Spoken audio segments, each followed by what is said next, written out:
चंद्रशेखर जी हमारे बीच में पधारे हैं। आपका हार्दिक अभिनंदन। और यह नाइस इवेंट का धमाका है, लखन जी के साउंड। क्या बात है सर, लखन जी के साउंड।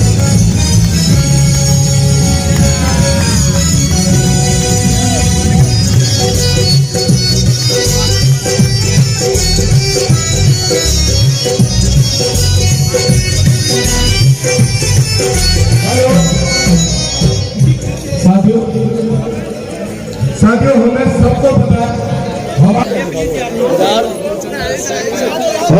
अनुशासन का परिचय दीजिए। आ जाइए, हमें पता है जब भाई आते हैं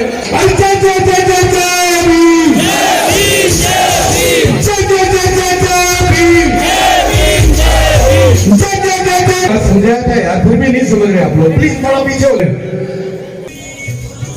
हाँ जी,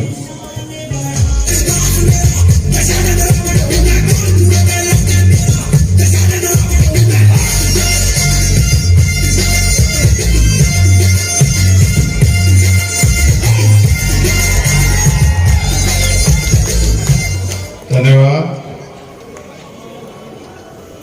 सबसे पहले तो जितेंद्र अठवाल और उनके सारे साथियों का बहुत बहुत धन्यवाद कि उन्होंने 2 साल बाद एक अच्छा प्रयास किया, मुझे मौका दिया जयपुर में अपने समाज के बीच में आने का। तो उनकी सभी सारे साथियों का बहुत बहुत धन्यवाद। फिर क्योंकि भगवान वाल्मीकि जयंती अभी कुछ दिन बाद है, फिर भी आज हम सेलिब्रेट कर रहे हैं, तो भगवान वाल्मीकि जयंती की आप सब लोगों को हार्दिक बधाई। और जयपुर में उपस्थित जो कमजोर शोषित वर्ग के लोग यहाँ आए, उन सबका भी बहुत बहुत धन्यवाद, क्योंकि समय बहुत इंपॉर्टेंट होता है। जब आदमी अपना समय देता है तो वो सबसे कीमती चीज देता है। उसके बाद इस मंच पर उपस्थित हमारे सभी सीनियर लोग, जिनको देख देख के हमने चलना सीखा, हमारे प्रभारी, हमारे नेता हिमांशु वाल्मीकि जी, हमारी बहन आशा जी, हमारे नेता अनिल धेनवाल जी, उनका भी धन्यवाद। उन्होंने मुझे बताया कि यहाँ 10 बजे तक का समय था, तो प्रशासन के लोगों को आज थोड़ा समय बढ़ाना पड़ेगा, क्योंकि प्रोग्राम देर से शुरू हुआ। उसका कारण यह है कि यहाँ ट्रैफिक बहुत ज्यादा है। ये इनकी गलती है, इनको ट्रैफिक का ठीक करवाना था। हम तो वकील लोग हैं ना, हम तो जानते हैं किस कमी के कारण हुआ। इनको भगवान वाल्मीकि जी के नाम तो मुझे कुछ सीखने का मौका मिलेगा। चीटिंग करके मेरे हाथ में माइक दे दिया कि भाई आप ही बताओ, ये गलत। मैंने सोचा एक अच्छा जो है अपने किसी कलाकार से मिलने का मौका मिलेगा, उसको सुनने का मौका मिलेगा। मेरा तो एक ही काम है, आप जानते हैं, मेरा नाम आप जानते हैं, मेरा काम आप जानते हैं। मेरे काम से मेरा नाम है और मेरे नाम से मेरा काम चल रहा है, बस इतनी सी बात। कोशिश ये है कि चारों तरफ भयंकर अंधेरा है, इस अंधेरे में रास्ता हमारे महापुरुष दिखा के गए, उस रास्ते पे चलने का प्रयास जारी। तो बहुजन समाज में जन्मे सभी संतों, गुरुओं, महापुरुषों को नमन करते हुए यहाँ उपस्थित समाज के जिम्मेदार लोग, मेरे छोटे भाई, मेरे हम उम्र, मेरी बहनें, मेरी माएं, मैं पूरे देश में जाता हूं, कोशिश करता हूं कि हमारी दिशा और दशा बदले। जो हालात जिसमें हम पैदा हुए या जिन हालातों में हम जीते आ रहे हैं वो हालात बदल जाए। लेकिन मुझे ऐसा लगता है, मेरा ऐसा मानना है कि जब तक हमारे हाथ में कलम की ताकत नहीं होगी, कुर्सी की ताकत नहीं होगी, तब तक शायद हमारे हालात नहीं बदलेंगे। और मुझे ऐसा भी लगता है कि हमारे हालात बदलने के लिए कोई दूसरा आने वाला भी नहीं है। जिसकी समस्या है उसको लड़ना होगा। अगर पीड़ित ये सोच रहा है कि मेरी लड़ाई कोई और आके लड़ेगा, तो वो बस थोड़ा सा अपने आप को समझा रहा है। सच ये है, जिसके साथ जुल्म जाति अन्याय अत्याचार होगा उसको ही खड़ा होना पड़ेगा।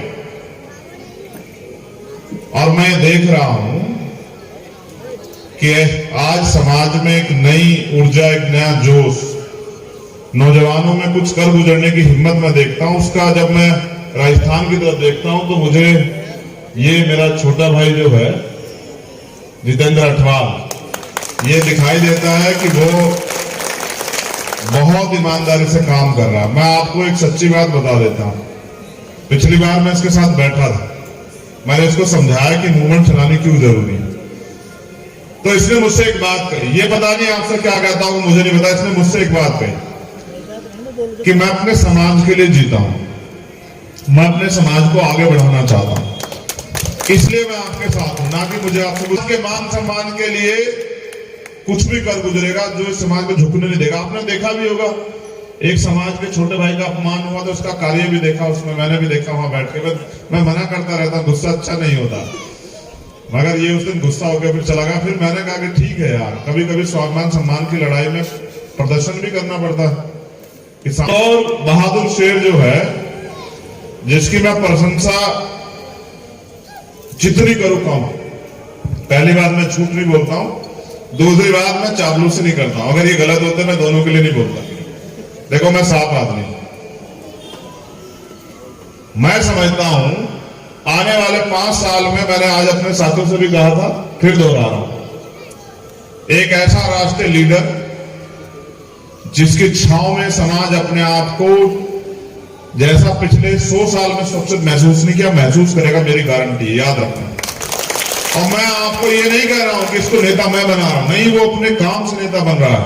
आज मेरा बच्चा मुझसे आगे बढ़े, अगर पिताजी ने एक मकान बनाया तो बेटे का ये पिताजी के मन में रहता कि बेटा 2 मंजिली बनाए। हमारे समाज को मरने के लिए मजबूर कर दिया। आज हम गटर में मरते हैं, सड़क पे मरते हैं, कोई आवाज उठाने वाला नहीं है।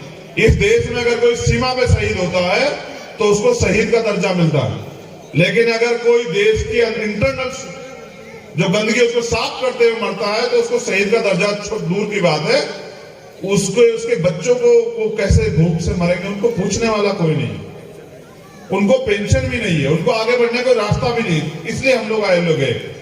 लेकिन जैसे हम वहां चले गए तो यहाँ की केंद्र की सरकार ने तत्काल वहां वो कर दिया कि नहीं, इनकी एप्लीकेशन नहीं लेनी है, उस पर चर्चा नहीं करनी। हम ये चाहते थे कि वहां आईएलओ द्वारा जो है, जो इंटरनेशनल लेबर ऑर्गेनाइजेशन है, उसके जरिए यहाँ केंद्र सरकार को वो किया जाए, मॉनिटर किया जाए कि वहां सफाई कर्मचारियों की क्या स्थिति है। तो यहाँ की सरकार ने उसको रुकवा दिया फाइल को। मैं फिर कह रहा हूं, मैं आपको सिर्फ इतना ही दे सकता हूं कि मैं फिर प्रयास करूंगा, मैं फिर आईएलओ जाएंगे और मैं लड़ूंगा वहां इस लड़ाई को जब तक न्यूनतम वेतन जो है, जब तक हमारा न्यूनतम वेतन जो है वो निर्धारित नहीं होता, जब तक हमको जो है, पहले तो मैं चाहता ही नहीं कि हमारे लोग ये काम करें, हम तो मजबूरी में करते थे कि हम पे और कोई रोजगार नहीं था, तो पढ़ लिख के हम डॉक्टर इंजीनियर आईएएस आईपीएस बने, जिसका मन हो वो कर ले सफाई का काम। लेकिन मेरे लोगों ने इसको अपनी किस्मत मान लिया है कि भाई ये हमारा काम है। मैं तो अक्सर देखता हूं ढोल बजाने का काम हमारे लोगों ने ले रखा कि वही बजाएंगे।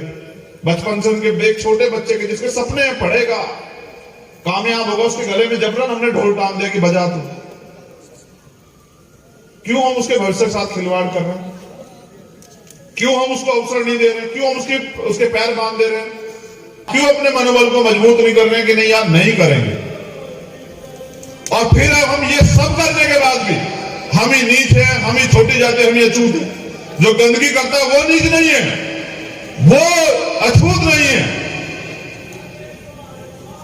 फिर भी घर प्रेरणा हमसे ही होगी जो इस देश की गंदगी को साफ कर रहे हैं। फिर ही हमको अपमानित किया जाएगा। और राजस्थान में तो चरम पे है। तो मैं तो आपसे कहूंगा, इसको फेंक दो घर से निकाल के। आप मेहनत मजदूरी करके खा सकते हो, क्यों अपने सर पे इसको उठा के बैठा है? बाबा साहब को क्यों नहीं एक्सेप्ट करना चाह रहे? वो डॉक्टर अंबेडकर जिन्होंने हमारी जिंदगी बदली, जिनकी वजह से हमें पढ़ने का और आगे बढ़ने का अधिकार मिला, उनको क्यों एक्सेप्ट नहीं कर रहे हैं? मैं तो हिमांशु जी भी कहते गए कि भगवान वाल्मीकि जी के हाथ में कलम है। इधर बाबा साहब भी हमें कलम का इशारा करते हैं, कहते हैं शिक्षा शेरनी का वो दूध जो पिएगा वो दहाड़ेगा। फिर हम लोग क्यों नहीं मान रहे हैं? क्यों हम जो है झाड़ू पकड़ के खड़े हो गए? क्या हमने कोई कमजोरी है? ये तो मार्शल कौम है, ये मार्शल कौम है। लोग इसका यूज करते हैं अपनी राजनीतिक सत्ता के लिए। इनको आगे करके कत्ल इनके होते हैं, काम उनका आगे बढ़ता है। फिर मेरा समाज क्यों नहीं समझना चाहता? मैं तो खुश हूं। मैं तो चाहता हूं सारी बहनें बने तो आशा बहन जैसी। मुझे तो गर्व है। अगर सारे भाई बने तो बने मुकेश वाल्मीकि के बच्चों जैसे। मुझे तो गर्व है। मेरा भाई बने तो विकास जैसा। अरे अगर राजनीति भी करनी है तो अपनी दम पे करो, और अगर अपने इतिहास को, वजूद को पहचाना तो सही।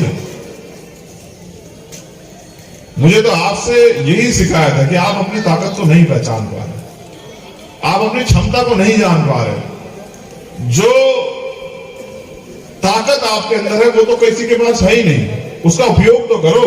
देखो सीधी बात, एक आदमी अपनी ताकत दीवार तोड़ने में कर रहा है और एक आदमी अपनी ताकत जो है वो दीवार बनाने में कर रहा है। दोनों में अंतर। एक आदमी हथौड़े से दीवार तोड़ रहा है और एक आदमी सर से तोड़ रहा है। हमें तय करना पड़ेगा कि हमें अपना रास्ता कैसे, कौन सा चूज करना है। आज नहीं तो कल हमारे लोग इस बात को महसूस करेंगे कि वो आजाद भारत में जी रही है, गुलाम भारत नहीं है।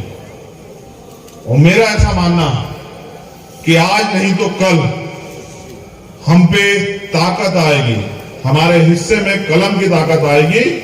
और मैं तो आपको अवसर दूंगा, पूरी जिम्मेदारी से कह रहा हूं, जयपुर में मैं आपको अवसर दूंगा। मैं पूरी जिम्मेदारी से कह रहा हूं कि आपके हाथ में जो है ताकत आए। और मैं आपसे एक और वादा कर रहा हूं, हम इतनी मेहनत करेंगे कि जिस शख्स के बारे में मैंने आपसे कहा कि दिल्ली की गद्दी पे उसको बिठाएं, कि देश की राजधानी में आपका झंडा और डंडा दोनों बुलंद हो, आपका मान हो, आपका सम्मान हो और आपको पहचान मिले। तो मेरा ऐसा प्रयास रहेगा कि हम इस लड़ाई को मजबूती से लड़ते रहें और इस लड़ाई को आगे बढ़ाते रहें। बस मैं आपसे ये अनुरोध करूंगा, जो लड़ रहा है उसका साथ दे, क्योंकि अगर आज आप साथ नहीं दोगे तो कल वो हिम्मत जुटाकर थोड़े पाएगा। आप देखो तो सही, कहां से उठ के आपको कहां आना पड़ता है। दुश्मन भी रास्ता रोक रहा और अपने लोग भी रास्ता रोक देंगे तो कैसे चलेगा। इसलिए आपसे कह रहा हूं कि जो लड़ रहा है उसका साथ हो। और नौजवान साथियों से अपील करता हूं, मैं गारंटी लेता हूं कि राजस्थान को जितेंद्र अठवाल जैसा नेता दोबारा नहीं मिलेगा जीवन में। मैं गारंटी लेता हूं एडवोकेट चंद्रशेखर आजाद। अगर आपने उसकी सुरक्षा की, आपने उसको अवसर दिया, आपने उसको ताकत देके आगे बढ़ाया लोकतंत्र में, तो मैं गारंटी देता हूं कि आपकी तरफ आंख उठाने वाला वो तो वैसे भी नहीं। ये बैठे कमल साहब बैठे, वो तो वैसे भी नहीं। लेकिन आपके अधिकारों के साथ एकजुट रहिए, ताकतवर बनिए। एक दूसरे के पैर खींचने के बजाय, टांग खींचने की बजाय एक दूसरे का हाथ पकड़िए और तेजी से आगे बढ़िए। कोई आपका रास्ता नहीं रोक सकता है। अभी सब कुछ आपके हाथ में। कहीं देर हुई तो ऐसा ना हो कि दुश्मन संविधान को कमजोर कर दे और हमसे सारे अधिकार छीन जाए। अभी हम बहुत ताकतवर, अभी हम पे सारे अवसर कि हम आगे बढ़ जाएं और अपनी तरक्की के रास्ते खोल दें। बिजनेस को भी एक्सेप्ट करो, ये भी मेरी आपसे वो। नौकरियों के भरोसा छोड़ दो, नौकरियां है ही नहीं। अब प्राइवेट बिजनेस में फोकस करो। अपने लोगों की जिम्मेदारी है कि वो उसको आगे बढ़ाए जो बिजनेस कर रहा है। दूसरे लोगों से सीख लो। कोई अगर डीजे का काम कर रहा है तो उसी को कहो, आओ भाई हम तुझे 2 रुपए कम दे या ज्यादा दे तुझे देंगे, आ तो हमारे यहाँ। कोई टेंट का काम कर रहा है उसको ताकत दो कि ले भाई आप तू लगा, तो खराब भी लगाए कोई बात नहीं, 2 रुपए देने तो तुझे देंगे। सीखो ना लोगों से कि लोग कैसे आगे बढ़ रहे हैं। कोई और काम कर रहा है उसको भी ताकत दो। बिजनेस में अपनी भूमिका अदा करो।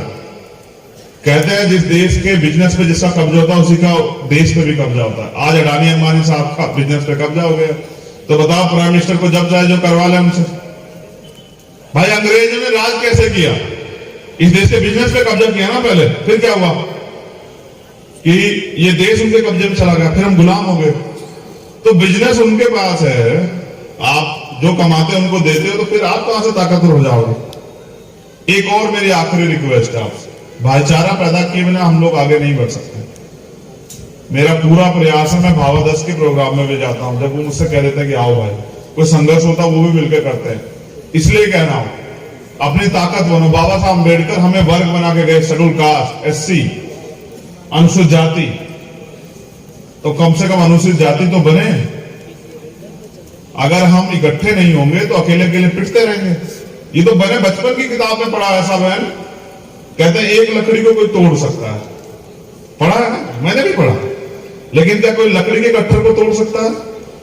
तो ये क्या संदेश देती है कि अगर हम इकट्ठे हैं तो हमें नहीं तोड़ा जा सकता, लेकिन अगर हम अकेले हैं तो हमें, मैं तो चाहता हूं और हम तो करते ही नहीं है कि हमारे लोगों की तरफ उठने वाली हर आंख को जवाब देने के लिए हम लोग तैयार हैं। अगर आप खड़े हो जाओ, पूरे देश में नहीं दुनिया में, आप जानते हैं मनीषा के मामले में, आप जानते हैं हाथरस के मामले में, बताओ पूरी दुनिया में प्रोटेस्ट हुआ नहीं हुआ? 22 कंट्री में प्रोटेस्ट हुआ। यहां की सरकार को निकम्मी सरकार को जागना पड़ा, यहां की सरकार को सीबीआई जांच करवानी पड़ी। लेकिन दुख इस बात का है, देखो बिना सत्ता के हम लोग क्या है कि 2 साल हो गए मेरी बहन को न्याय नहीं मिला। इतना बड़ा मामला जिसपे पूरा देश हिल गया हो, लेकिन 2 साल हो गए न्याय नहीं मिला। मैं तो एक दिन बाद में भी उनके घर गया, मैं हिमांशु, जब बताया गया कि उनके गड्ढे हो गए, देखा आपने, उनके रास्ता बंद कर दिया, कूड़ा डाल दिया, तो मैंने इनसे कहा यार चलो फिर चलेंगे। गए फिर रात को, तो उन्होंने देखा उनका दर्द, तो मैंने कहा हम तो यहीं रुकेंगे। तो पूरी सरकार को बेचैनी होगी। कोई मुझसे कहता है यार मार दे जाओगे, तो मैंने कहा क्या बात कर रहे हो, वो तो गोली नहीं बनी जो हमें मार दे, अभी क्या बात करते हैं। मैंने इनसे कहा भाई यहीं रुकेंगे। मैंने कहा ये बताओ सड़क क्या है, 1.5 फुट गड्ढा, कहां है सड़क?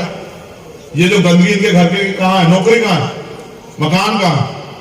तो आप भरोसा करोगे, जब हमने रोटी वोटी खा के लेट गए और मैंने उनसे कहा कह रहे जबरन के साथ जाना पड़ेगा, तो मैंने कहा सुनो अब मैं कानून के तरीके से बात करूं, अगर अब मुझसे किसने जो जिदबाजी की तो मैं एक ट्वीट कर दूंगा कि ये लोग मेरी हत्या कराना चाहते हैं, फिर देते रहना जवाब। तो फिर कुछ नहीं बोले, कहे रह लो। तो 1:30 बजे काम शुरू हुआ सड़क बनने का। इसने मुझे आके उठाया कि देखो क्या हो रहा है बाहर। तो 1:30 बजे, रात में 1:30 बजे वो पटवारी, सेक्रेटरी, प्रधान, एडीएम, सीडीओ, सब वीडियो सब वहीं, और रेत बिछा रहे हैं गड्ढे में उसमें। और वो लाए सीमेंटेड वाली, वो क्या कहते हैं उनको, वो ईंटें कौन सी होती, वो टाइल्स जो होती लॉकिंग वाली, उनको और लगा रहे हैं। इन्होंने मुझसे कहा आके जरा बाहर देखो क्या चल रहा है बाहर। तो मैं बाहर गया तो 1:30 बजे सड़क बिछा रहे, 5 बजे सड़क बिछा दी। तो ये मुझसे हंसने लगा कि देखो अभी तो हम सत्ता भी नहीं आई, अभी से क्या हाल है। तो मैंने कहा चलो सत्ता भी आ जाएगी। लेकिन मैं कह रहा हूं कि हम तो प्रयास कर रहे हैं कि ताकतवर बनके इस समाज की लड़ाई को लड़े। देखो हिमांशु भाई कहते हैं रोटी कपड़ा मकान, ये तो हर आदमी खा ले रहा है, नहीं ले रहा है बताओ? जो मजदूरी कर रहा है उसमें भी है या नहीं है बताओ? है साहब। लेकिन क्या कोई स्वाभिमान है? आपने नहीं देखा हर्षावधि के साथ क्या हुआ? वो तो अधिकारी है, उसके साथ क्या हुआ? कितना विद्रोह हुआ? उसको अकेले छोड़ दिया कि लड़ भाई, तू लड़ेगा, तेरे पिताजी लड़ेंगे, समाज का क्या फायदा है? ऐसे मरवाओगे एक करके?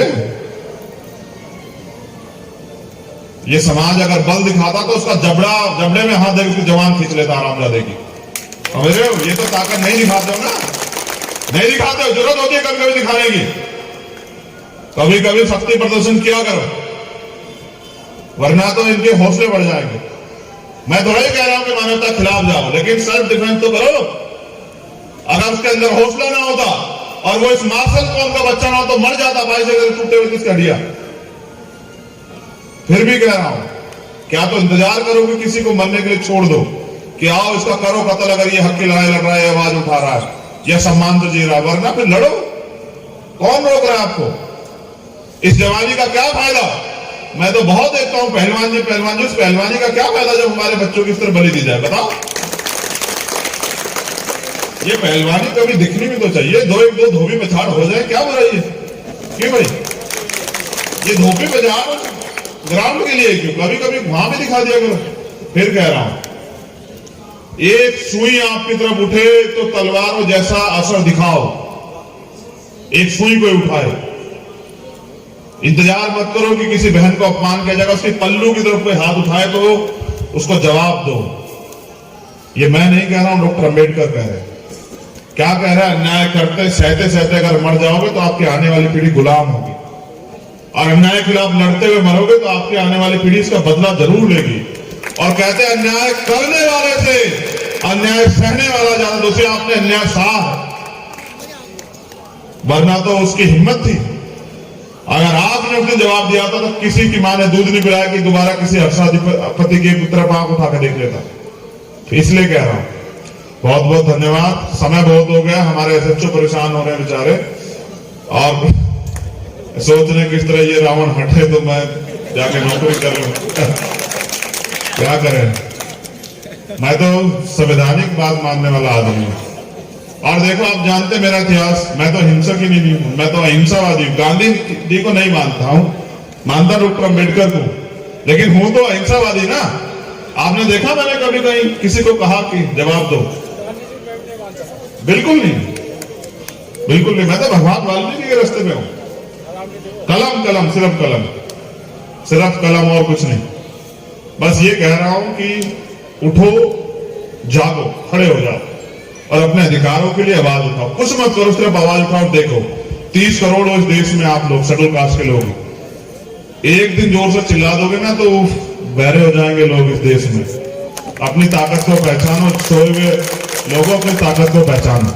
बहुत बहुत धन्यवाद उन्हें, हमारे संचालक महोदय का और जितेंद्र अठवाल जी के सारे साथियों का, जितने भाई यहाँ उन सबका धन्यवाद, सीनियर साथियों का धन्यवाद, बहनों का, माताओं का धन्यवाद। इन बहनों से भी कहूंगा, तुम्हारी आदर्श कैसी होनी चाहिए? यहाँ कैसी होनी चाहिए तुम्हारी आदर्श? बताओ कैसे होनी चाहिए तुम्हारी आदर्श? इन्होंने एक बात कही थी, सुनी थी ना? वो क्या कही थी पता है? कहीं तुम्हारे समाज में कोई आज तक बना है आरएस? जानते हो आरएसएस क्या होता? आरएस क्या होता है? ये आरएसएस वालों झगड़ा चल रहा है, ये ज्यादा बीच में आ जाता है।